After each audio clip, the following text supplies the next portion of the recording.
Whether it's during a breakup or the silent treatment, which is really a breakup or a discard in disguise, one question that most of us as survivors want to know is, does my narcissist miss me? And what is the narcissist feeling? Are they thinking of me? Do they realize that they have made a mistake of some kind? Will they ever know that they have made a mistake? And we obsess about the question of how he or she feels, as if it would make a difference in the outcome, as if him or her knowing they made a mistake would offset all of those times that they abused and hurt us, and that we would live happily ever after, or we would feel so vindicated that we could move on. So what is the answer to this question? The answer is that a narcissist doesn't really feel much of anything, and that this fact alone must be enough to satisfy our curiosity as survivors. It has to. It is imperative that this fact is what helps us get through what this is all about. The truth is, if they were able to miss us in the way that we miss them, then they would not be gone. And look at one of the things about narcissism is this, and everyone has noticed this, I believe, is that every single behavior connects seamlessly to the next behavior. And when we truly grasp this fact, the answers that are nagging, are the answers to these nagging questions fall into place. And it's a game of connect the dots, narcissist style. So the fact that a narcissist does not miss us and is not capable of missing us is like a normal person would miss someone that they split up with, is because they don't miss anybody. And the reason that they don't miss anybody is because they see every single person that is in their life, regardless of who it is, on the exact same emotional level. And the reason they see everyone on the same emotional level, meaning they don't care about you any more than they care about the new supply, is because that life is completely compartmentalized for the narcissist. The fact that they compartmentalize everything is the reason that they are so good at being narcissists. And what the narcissist says and what the narcissist does are two different things, and actions speak louder than words, and don't ever forget that. Nobody wants to believe that the person that they have spent a really good amount of time with doesn't miss them when they are apart. Even in the most dysfunctional of normal relationships, there are always a time after breakups where both sides, no matter who was at fault, have to adjust to the other person being missing.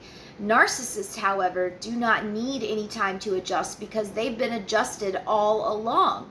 How can they miss you when they never really considered themselves a boyfriend or a girlfriend or a wife or a husband to begin with? And we agonize over this as if it's the worst thing in the world when it's just a simple fact. And this is what I'm talking about when I say our suffering changes nothing for the narcissist. And most of us will and do suffer greatly during every silence, disappearance, or discard, which is never final intentionally.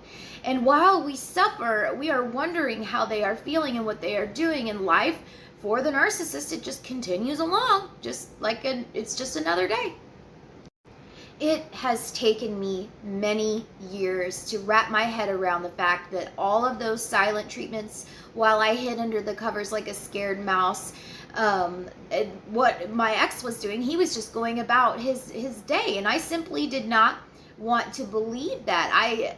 It was over time, it was the only thing, though, that became possible to explain how he could just stroll back into my life days, weeks, and sometimes months later saying, "Hey, babe, how are you? I don't even remember why we broke up, but now I'm back." And how do you respond to that? It's not like I didn't try to set him straight on what happened, because I did. And for that, I'd get the typical narcissistic stare or narcissistic rage and maybe a shrug at best, but I would let it go as time dragged on. And every minute that we ruminate about how the narcissist feels about anything is yet another minute that we are stuck in the narcissistic cycle.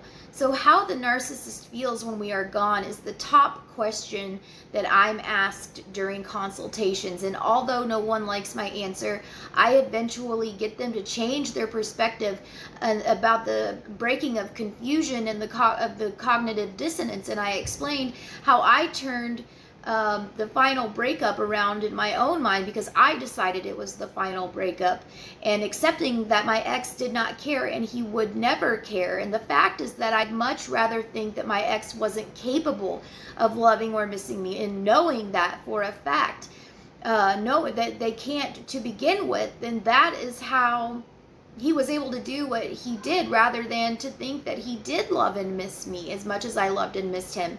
And yet he did all of those horrible things anyway.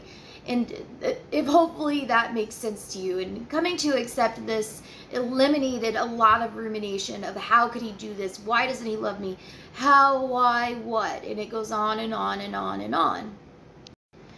To get over the narcissist and to move on and get on with our lives, we absolutely have to change perspective. And I am adamant about that when I counsel people.